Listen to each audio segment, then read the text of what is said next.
ये कहानी मैं एक लड़के के पॉइंट ऑफ व्यू से बताने वाला हूँ। उस दिन मैं नॉर्मली अपने घर में लेटा हुआ था। हमारे अपार्टमेंट में सबके रूम अलग अलग हैं, सबके फ्लैट्स अलग अलग हैं, तो सब लोग अपने अपने रूम में सो रहे थे और रात के 10:30 बज रहे थे और मैं ही था जो अकेला वर्क कर रहा था। जैसे ही मैं अपना वर्क कर रहा था, मैं देखता हूँ कि अचानक से मेरे डोर को किसी ने नॉक किया, मानो जैसे कोई मेरे डोर को खोलने की कोशिश कर रहा हो और बहुत ज़ोर ज़ोर से पटक रहा हो। लेकिन रात के 11 बज रहे थे। इस वक्त कौन हो सकता है? मैं डर गया और जाकर चेक करने लगा। दरवाज़ा खोलना मुझे सेफ़ नहीं लग रहा था, तो मैंने पहले झांक कर देखा कि बाहर है कौन, और मैं देखता हूँ कि बाहर एक लड़का खड़ा हुआ है।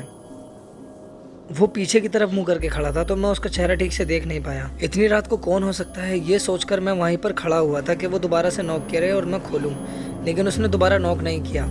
तो मैं वापस जाकर अपने काम पर बैठ गया। काम से रेस्ट लेकर मैं एक हॉरर मूवी देख रहा था। उसी दौरान मैं देखता हूँ कि दोबारा से मेरे डोर को कोई नॉक करता है, और वो वही था। उसने फिर से मेरे डोर को पीटना चालू कर दिया और ज़ोर ज़ोर से खटखटाने लगा। मैं फिर से उठकर गया और मैंने दरवाज़ा खोल दिया।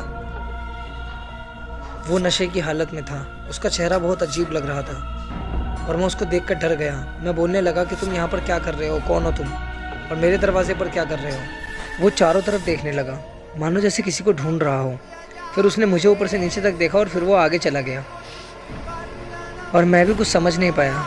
मैंने उसको गुड बाय कहा और फिर मैं भी अपने कमरे में वापस चला गया और दरवाज़ा बंद कर दिया। फिर मैंने अपने सारे नेबर्स को मैसेज किया कि बाहर लॉन में कोई खड़ा हुआ है जो शायद नशे में है, तो किसी को ढूंढ रहा है। सबको मैसेज करने के बाद मैं फिर से वापस जाकर देखने लगा और मैं देखता हूँ कि वो वहाँ से गायब हो चुका है। वो वहाँ पर अब नहीं था। कुछ ही देर के बाद मैंने अपनी रूममेट को भी वापस बुला लिया। वो दूसरे कमरे में सोने के लिए गई थी, बट अब वो मेरे पास सोएगी, जिससे कि मुझे रात को डर ना लगे, क्योंकि मुझे उस लड़के का चेहरा अच्छे से याद था। वो काफ़ी डरावना लग रहा था। मुझे उस लड़के के बारे में सोचते सोचते पूरी रात गुजर गई, लेकिन वो डोर फिर से नॉक नहीं हुआ।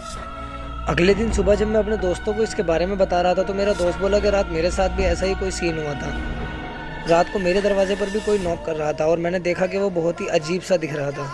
मेरे दूसरे दोस्त ने बताया कि वो सीसीटीवी फुटेज में भी आया हुआ है, लेकिन वो है कौन?